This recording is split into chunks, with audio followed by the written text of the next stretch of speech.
துறைகள் தமிழகத்திலே பல இருந்தாலும் மாண்புமிகு தமிழக முதல்வர் நம் அன்பிற்குரிய தளபதி அவர்களை ஈர்க்கின்ற ஒரு துறையாக, அவர் கவனிக்கின்ற ஒரு துறையாக ஒரு துறை இருக்கிறது என்றால் தமிழகத்தினுடைய பள்ளி கல்வித்துறை என்றால் அது மிகையாகாது. மாண்புமிகு தமிழக முதல்வர் அவர்கள் எந்த நிகழ்ச்சியில் பங்கேற்றாலும் அவர் சொல்லுகின்ற வார்த்தை படியுங்கள், படியுங்கள், படியுங்கள், நான் இருக்கிறேன் உங்கள் எதிர்காலத்தை வளமாக்குவதற்கு என்று. அப்படி என்றால் படிப்பின் மீது அவர் கொண்டிருக்கின்ற அக்கறை, பிள்ளைகள் படிக்க வேண்டும் என்று அவருக்கு இருக்கின்ற கூடுதல் பொறுப்பினால் இன்றைக்கு தமிழக சட்டமன்றத்திலே ஒதுக்கப்படுகின்ற நிதிகளில் பள்ளி கல்வித்துறைக்கு முதலிடம் தருகின்ற ஒரு முதல்வர் நம்முடைய முதல்வர் என்பதை இந்த நேரத்தில் தெரிவித்துக் கொள்ள கடமைப்பட்டிருக்கின்றேன். பள்ளி கல்வித்துறையை பொறுத்தளவில்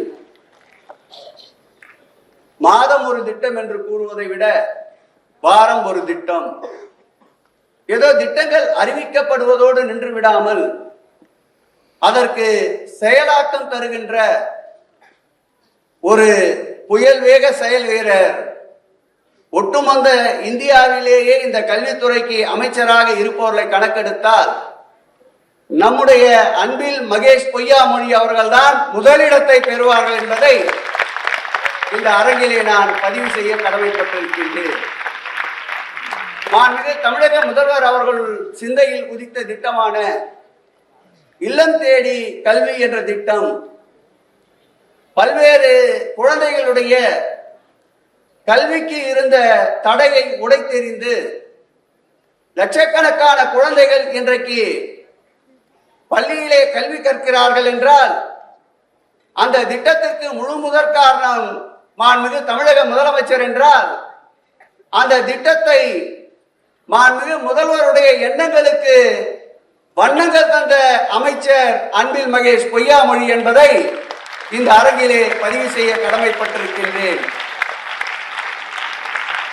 தமிழக அரசியல் வரலாற்றில் பள்ளி கல்வித்துறையில் மாவட்டந்தோறும் புத்தக கண்காட்சியை உருவாக்கிய காலம் எதுவென்றால் மாண்புமிகு தமிழக முதல்வர் தளபதி அவருடைய காலம் என்றால் அதில் மறுப்பேதும் சொல்ல முடியாது. அதோடு மட்டுமல்ல, 300க்கும் மேற்பட்ட புத்தகங்களுக்கு பல்வேறு மொழிகளில் தமிழிலிருந்து பல்வேறு மொழியாக்கத்திற்கு இன்றைக்கு விண்ணப்பித்திருக்கிறார்கள் என்றால் அது மாவட்டந்தோறும் நடைபெற்ற புத்தக கண்காட்சியினுடைய ஒரு சீரிய அம்சமாகும் என்பதை இந்த நேரத்தில் பதிவு செய்ய கடமைப்பட்டிருக்கின்றேன்.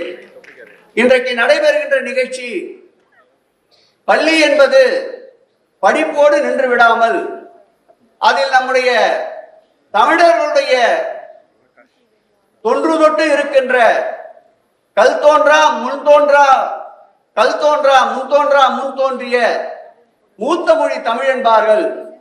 அந்த தமிழுக்கென்று பல்வேறு சிறப்புகள் உண்டு.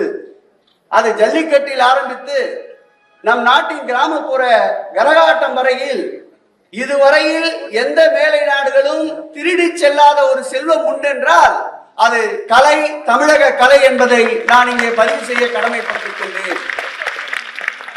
அந்த வகையில் புதுமையை புகுத்தி ஒரு கலை திருவிழாவை மாவட்டந்தோறும் நடத்தி அதில் சிறப்பாக அந்த விழாவிலே பங்கேற்று சிறப்பித்தவர்களுக்கு இன்றைக்கு பரிசு வழங்குகின்ற ஒரு நல்ல நிகழ்விற்கு ஒரு நல்ல உள்ளம் அடைத்தமைக்காக அந்த உள்ளம் அன்பில் மகேஷ் பொய்யாமொழி என்று கூறி அனைவருக்கும் வாழ்த்துக்கள். நன்றி, வணக்கம். அண்மை செய்திகளை உடனுக்குடன் தெரிந்து கொள்ள இணைந்திருங்கள் இயம்நாடு தொலைக்காட்சியுடன்.